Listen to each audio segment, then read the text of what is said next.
2022 and 2024 in terms of Trump. You know what I'm saying? I'm not like a Trump watcher or anything, but I just find it very interesting because from outside appearances, right, it looks like, you know, the investigations are closing in on him or whatever. But how much of a function of his running is actual him trying to evade the law, or him trying to, you know, I'm actually running just to get the power again, and maybe it's both. Or do you think he actually has a chance, or the Republicans? Because for example, remember even back towards like when Chris Christie was out there, you know, funded by ex-billionaire, nobody really knows. I feel like they've been putting the feelers out there to try to get the off ramp from Trump, or at least somebody is, some faction of the Republicans, like, hey, we got to get the off ramp. You know, so you see the writing on the wall, and I completely agree with you saying when people are like, you know, you saw Ducey out there, whatever, you know, not slamming him, but like, hey, we got to get up the Trump juice. You know what I'm saying? Yeah. How much? Oh, I'm sorry. Go ahead. I think that I think, you know, I think issues with the law may be somewhat part of it, but I don't think it's the overarching thing. You know, this guy has, and it's a separate conversation, he has evaded any type of accountability with the law for his entire life, which I find really, really stunning. In that he is, and I think has to be some explanation that you know, we could spend a long time talking about. But I think, look, I think for a guy like this, it is. I think he runs, or at the very least, he pretends he's going to run up until the last moment because he wants the attention. But I think he might run because he's like, I did it once. Second time around can't be any harder. And I'll know what to do. And it was nice to be the king.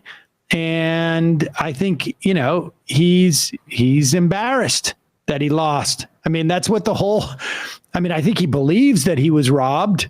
But I think he needs to believe that he was robbed, because otherwise he has to believe that he lost. And so I think he wants to be president again.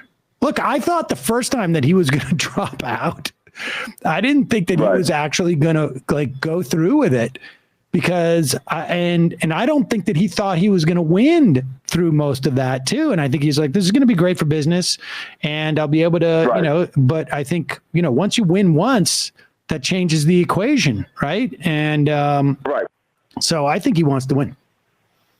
I think I agree with that assessment, Sam, but I just think it's very strange because, well, to be clear, right, Sam, because from my vantage point, it's almost like, well, he wants to run, but you're not serious, right? But we could say the same thing in 2016 that he wasn't serious. Yeah. He won anyway, right? Yeah. Right? He's just going about it the way he thinks he's going to win. Yeah, he may be right.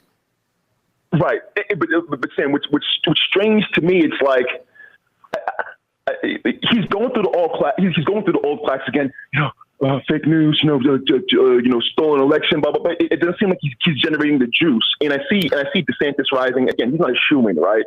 But you know, he's putting the feelers out there. And I just wonder how this is going to affect the midterms, because at the end of the day, Sam. Well, to be honest, I think listen. I think those things are connected. I think for the most part, he's been told by his advisors, who he seems to be listening to a little bit more, lay low and run up to 2022, or at least up it to this point, because he doesn't have a great track record in terms of endorsing people and having them win at all. And so I think that he's sort of laying low with that stuff. That's why it feels like he doesn't have the juice. Remember, he didn't even come onto the scene until what would be the equivalent of mid 2023.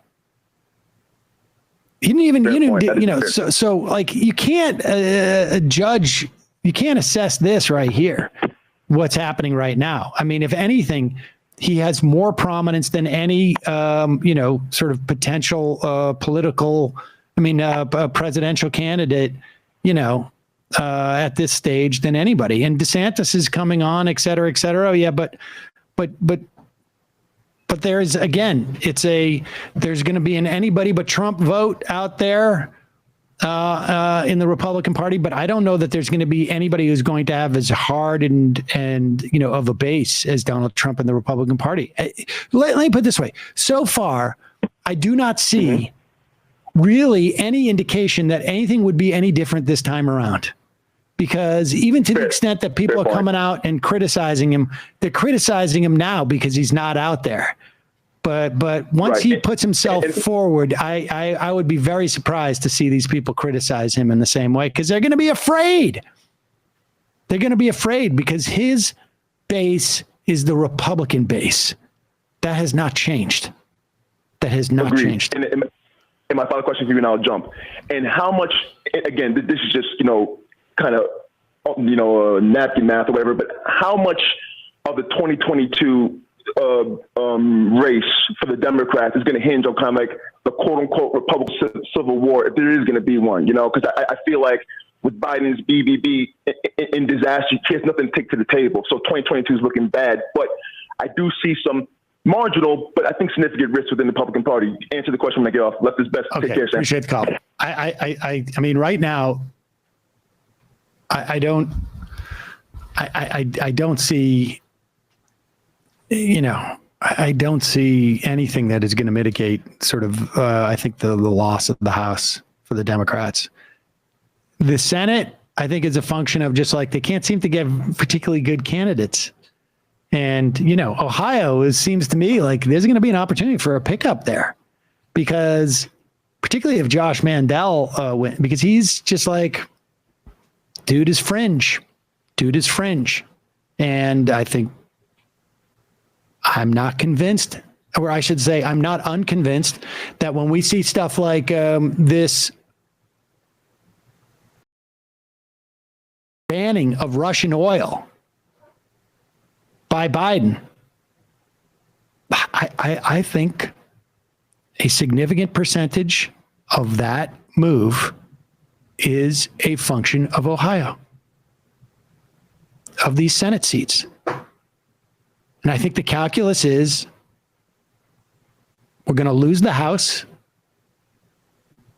We may or may not have inflation 10 months out from now, or whatever it is, 9 months out, but it should go down, should be more oil production.